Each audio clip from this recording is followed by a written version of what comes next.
Hey y'all, you got Gord, you're hurting hippie with Hippie News Network HNN number 108. This is your news network where the news isn't faked, but your anchor may be baked. How y'all doing? Anyways, let's start this first with a story. Last time I did an op-ed, an opinion piece. I don't think I'm going to do that this time. This time I have 5 stories, and I'm just going to bring you the stories, and we're going to share a little bit of cannabis culture together. The first story, brought to you by leafly.com, is a story that supposedly a big survey and looking at cannabis use all the way back from the early 80s is that cannabis use has increased, but not because of legalization.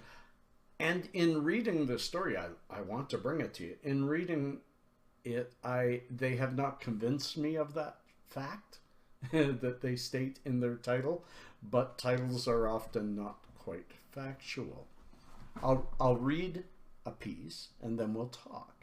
According to the report published by William Kerr in the Public Health Institute, cannabis consumption among American men has increased to 14.7% of American men since the turn of the millennium, since 2000. Going back a little further and looking back at the years from 84 all the way through to 2015, Kerr found that cannabis consumption among women doubled from 5.5 to now 10.6% of women. Since 2015, 12.9% of all adults report that they regularly consume cannabis. That's a lot. That's way up from 6.7% 10 years earlier. Now they go on to say that although 30 states have legalized medical cannabis and 9 states have legalized cannabis recreationally, that is not the reason for the interest in cannabis. I think they're trying to infer that it's a healthier lifestyle. I think the numbers have changed for different reasons. Now we get into opinion. This is not fact. This is just my opinion, my friends. So if we're going to give an opinion, I think we need to first look at, hang on, I'm going to do a little switcheroo that I've never done on here before. Right there, you see it? That is Blue Satellite. I did a review on it. That's Blue Satellite. Absolutely beautiful. It's above my top left shoulder, and that's my microscope. That's 20 times zoom. I won't go any further. I just thought I'd show you it quickly, and poof, as quickly as it was there, it's gone. Beautiful orange hairs, wonderful, fluffy, sativa-ish leaves. And I'm just going to have a little bit while I share my opinion with you on why have those numbers increased so sharply. And then I'll back it with a little bit more of the article. Cheers. So much flavor out of Blue Satellite. It is absolutely unbelievable. Shishkaberry, one of its parents. Anyways, my saying is most of the numbers of increase is because people are getting into a position, because the stigma has changed so much. I again say it's not because of legalization, but legalization has changed the stigma. The stigma changing has allowed more people who smoke in the closet to come forward and say, yeah, it's me. Yeah, it's me. And the reason I say that is, who's one of the biggest sections of society? Well, the people that grew up in the 60s and 70s, me. And I'm going to read this part to you that the study also found that people aged 50 to 59, I'm 56 and a half, have been consuming a whole lot more cannabis since 2005. Men in that age group have seen a over 2,000% increase in consumption, from 0.5% to 11.6%, while women have seen a 7,000 increase from 0.1 to 7.3%. Now, interesting, men have increased 2,000, women have increased by 7,000% their consumption. Their admission of consumption. Again, their admission of consumption. I do believe that stigma held much of these statistics back, and I don't believe we're doing more. We're just admitting it more.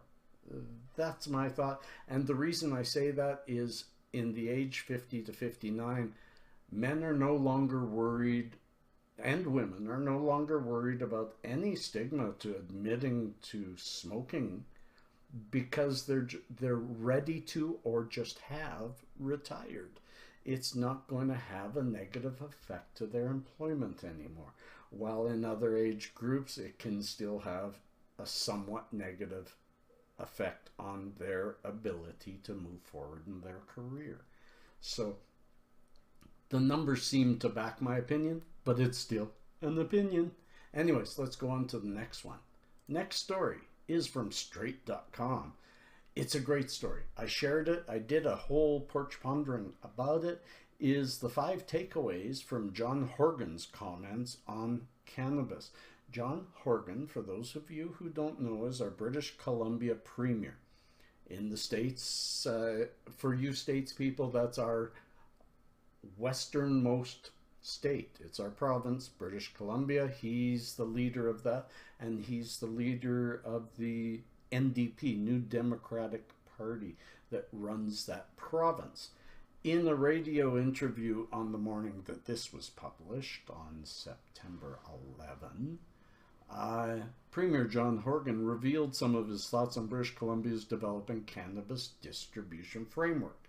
Now, I have to say, this comes a week after the Ontario government has released how they will handle distribution, and they have gone to a total monopoly for the government. The government will sell it, the government will distribute it, and will create brand new stores and a brand new network of people. All that way wrong thing to do. Very, very big government, liberal minded method.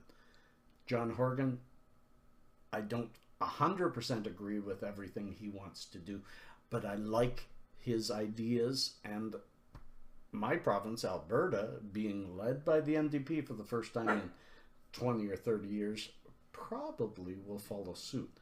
Number one, he's not opposed to including existing operators. Horgan said he plans to put a system in place that benefits those who want to participate as entrepreneurs, which would involve consultation with city councils, which current good medical dispensaries all throughout the province already do. They have those connections with their city council, with their city government, with their local enforcement agencies too. Dog. Sorry. Most people don't have a dog barking in the middle of their news, but I have people working on making some wine in the backyard, and she keeps hearing the noise and wants to protect me. Number two, he does not seem to be interested in implementing a rigid government-run framework. Horgan did say a system like Ontario's was an option. I love the quotes. But he also pointed out that dispensaries have proven to be an effective way of attracting attention. Quote. While this doesn't explicitly indicate whether or not he plans to include grey market dispensaries in the province's framework, it does show that Horgan realizes that the dispensaries, however illicit they may be, play an important role. It actually infers a little more than that, I think. He's not just in it for the tax revenue. He's a strong proponent that the time is long past waiting. We need to make sure we're squishing out the black market, and that means not setting the price too high. And he goes on to show that in Colorado, sure, a big windfall of tax revenue. In Washington and Oregon, it wasn't so much so because the prices were too high. So number four, he wants to be realistic about people who choose to grow at home. And here, that's where he's kind of slamming some of the cops who have been coming forward and saying they're not going to be ready. having grows outdoors, people are going to grow it anyway. People have been growing it anyway. The growing probably won't increase, and it's a plant. It doesn't matter if your dog or a kid grabs something off of it and starts eating it. And when the plants aren't mature, it doesn't matter if they go and grab the actual flowers and burn them, because they're not going to be ready. People have to look realistically at this, especially who's going to grab someone else's plants. Most of the time you're going to keep it close to the house and maybe a dog nearby. But who's going to grab someone else's plants in an environment where we're all allowed to grow anyway? We got to get over this. We got to get over this and stop thinking as enforcement and start thinking about people's freedom. And number 5, British Columbia will be ready. As he said, I don't think we need to wait. BC is a mature jurisdiction. I'd like to say when it comes to marijuana, as everyone knows, there's a lot of marijuana in British Columbia, and there has been for a long time. I think we can get on this as quickly as possible, and I fully intend to meet the July 1 deadline, but there's still a lot of people to talk to. I like that story. I carried the whole story to you. I usually don't, but that was a good story. He's got a good head on his shoulders. Look at the current people running current dispensaries that are keeping things. They already have the relationship with the local governments. They've got a way with the people, and they've been serving the patient base already for years. So he knows he's already got a network. He just has to create a framework to connect them into something that makes sense. I like the freedom move. I never thought I'd give a thumbs up to a NDP politician, but again, I'm not of any party. So let's move on to the next story. And this one, please don't click unsubscribe just because I say I like what Trump did here. You don't have to hate Trump in every corner, because in this case, he stopped Jeff Sessions. You should all be happy about that. All be happy. The way he plays people, he is the master of the deal. He wrote the book, The Art of the Deal, and he knows how to make deals. And he's been planning these deals for months and months. He drops seeds and all over the place. He probably sent Jeff Sessions on a wild goose chase to go and you go crack down on medical marijuana, and that way I can in his head he's saying, and then I'll pull back the reins because I'll make a deal. I'll use that as a deal. He talks to the Dems, and that's what this is. Last week, Congress passed a bill that would continue the funding of the government until December. That was to get some funding for natural disasters. At the same time, he gave in to get the funding. He gave in and said, hey, okay, put that marijuana thing through. We'll protect it for a couple more years. The marijuana thing. The law is known as the Rohrabacher-Blumenauer Amendment. It was originally passed in 2014 and was set to expire later this month. While the amendment generated bipartisan support, last week a House committee blocked the amendment from renewal. The Senate included the amendment as part of its debt and disaster relief bill, and President Trump signed it into law. So now we've got a couple more years of protection while the number of states just keep growing and growing, and it becomes impossible. That's why I say he's the art of the deal. He never intended Jeff Sessions to crack down on medical marijuana. He used him to have a pill later that could ease the Democrats so you could get some funding. It's the art of the deal. But it doesn't matter which way you think about it. Hooray for the U.S. No more worry about the feds cracking down for a couple more years, while that number of 30 states medical, 9 recreational will grow immensely in 2 years. The power of the people. Cheers to that. Let's move on to the second last story. Legalizing weed has done something that a $1 trillion 40-year drug war could not do. This is a really good story.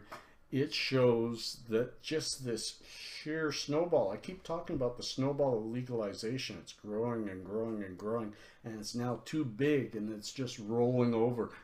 Nobody can stop it. It has en masse created a huge dent in the Mexican illegal drug cartels. That used to be a staple of their economic plan, was they could fund everything else, all their cocaine fields and everything, with the marijuana that was just brought in by all of Canada and all of the US. And as more and more states go into legalization and therefore local cultivation, the export of marijuana from Mexico has decreased huge. It's a great story. Read it below. I love it when we get the black market out of things, because black market is dangerous. I believe in freedom, but I don't believe in running a dangerous society. I want things to be out in stores. I want people of all walks of life to be able to freely take part in anything they want. That's a piece of me that's more libertarian than anything else. I'm pieces of many things. I am an enigma. And finally, Leafly List. I'm ending with a really positive thing. The dispensary that I am so much friends with and I support so much with my words and my pocketbook when I have a little bit, and with my sheer work ethic, I always support them. MMJ Total Healthcare made it to top 4 of Leafly's summertime dispensaries in Canada, and it's a wonderful one. So I've got that attached below. You can read about them, see a picture of their store. It's a beautiful store. I've been in there not as often as I'd like to, because it's a 7-hour drive from here, but I love it. I love them. Shout out to the whole crew at MMJ. Way to go making it to number 4. Please put your congrats to them below. I'm sure they'll appreciate it. And visit their store, visit Leafly, do some reviews, have some fun, and have a great Sunday. Peace and cheers, friends. Love and harmony.